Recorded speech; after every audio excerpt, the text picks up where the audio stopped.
All right, back with Sophie's Revenge, trying to take care of these masts here. You see that I do have one put together.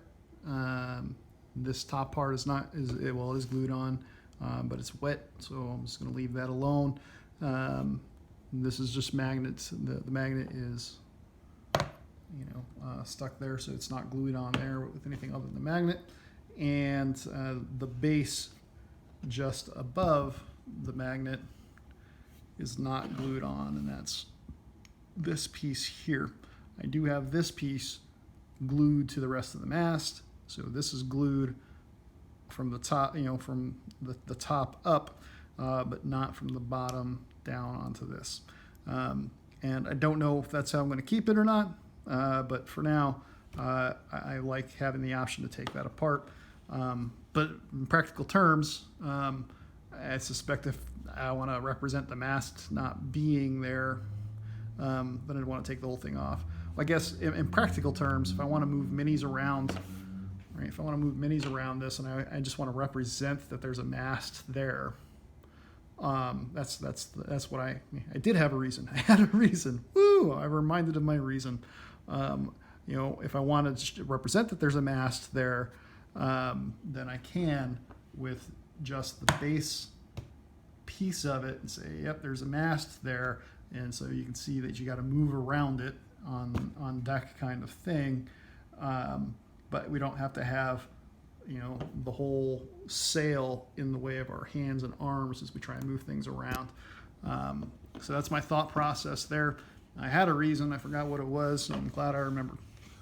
Thank you YouTube. 3 to 12 views that I'll be getting in the next month. But I did want to show that it is possible to mess these up, right? You can put it together incorrectly and glue it together that way. It would be unlikely that anyone who made this mistake would miss it for long enough for glue to actually set, so you can quickly switch it around. And there are actual notched pieces here at the top to show that they go together, but just because it will go together correctly when you put it together correctly does not mean that you cannot put it together and glue it together incorrectly by accident if you just aren't paying hardly any attention at all. Similar for this piece, except this piece would be even harder to do because there is this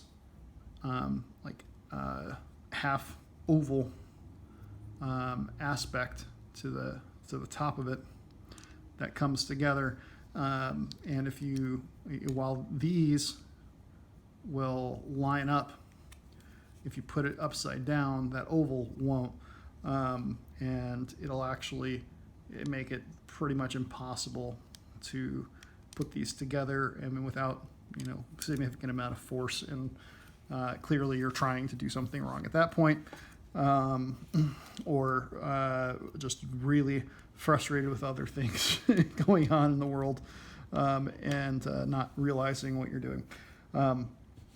And it is also possible, even with gluing things together, to put things together in the wrong order in a way that will frustrate you. So do a dry fit first, and that's what we're going to do real quick here, is show you the dry fit of putting this together. Right. So it's not really a bottom-up project. You might think that that would be really good logic, and it would be. But the next piece on the bottom-up project is putting the cross piece on here. So let's get this together real quick. And again, I'll be gluing these together, and I'll show you behind me to your left, greatly to your left. I have some of these pieces clamped and gluing together. So logically, this would be the next piece, right, if I'm going from bottom up. However, if I were to glue this into place right here, I would not get the next piece in. This next piece, or actually what is the next piece rather than this crossbar, it just won't, you can't get it into that area once this crossbar is in place. So do recommend gluing this together, but this needs to be, and again, impossible to put together wrong here, and I almost put it together upside down, but it wouldn't go. So now it's in, and you might get away with not gluing it, but I'm going to glue that in, and then I'm going to glue this in as well. And of course, again, putting it upside down, more testament to how things do fit together well when put together correctly. And then these last two pieces, a lot of these pieces come in the bag together, and other pieces come together with their matches. So I'll try and go over that real quick. But yep, that shows real well when I move around. If I only understood how cameras worked, this might look even better. But that's me. So that's what it looks like all put together. Let me try and adjust this just a wee bit. There.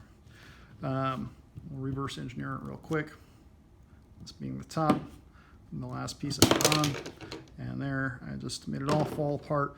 This had to come off for this to fall off.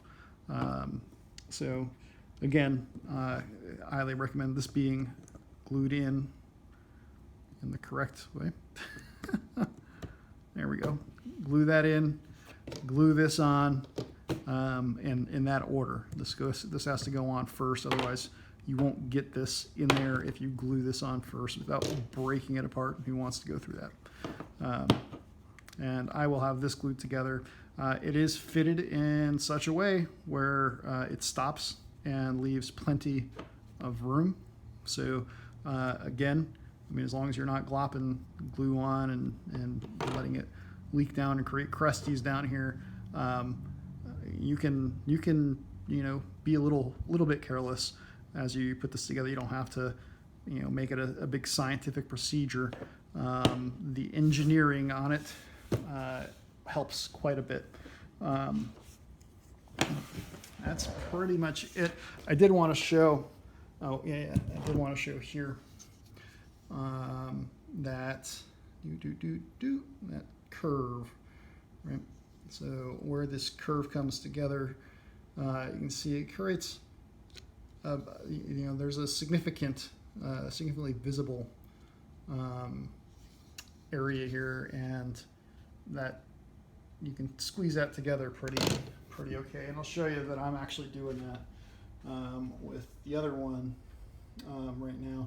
I'm using clamps to help squeeze it together while the glue dries. I may end up doing a little bit more. I even clamped the bottom over here just because I didn't want to hold it. It might have glued together without much of a seam at the bottom. The top, you'll remember that the top of that has that fitted piece on the inside there.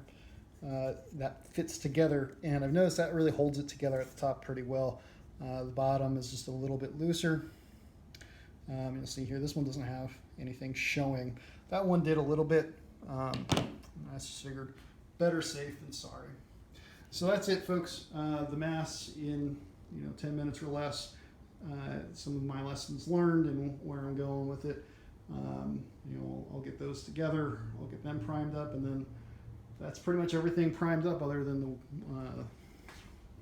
the latches and the cannons. And I'm not too worried about the cannons overall. They can wait forever. Probably they're not going to be a significant part of my campaigns. They'll be used as test subjects for painting at some point as I try out different techniques.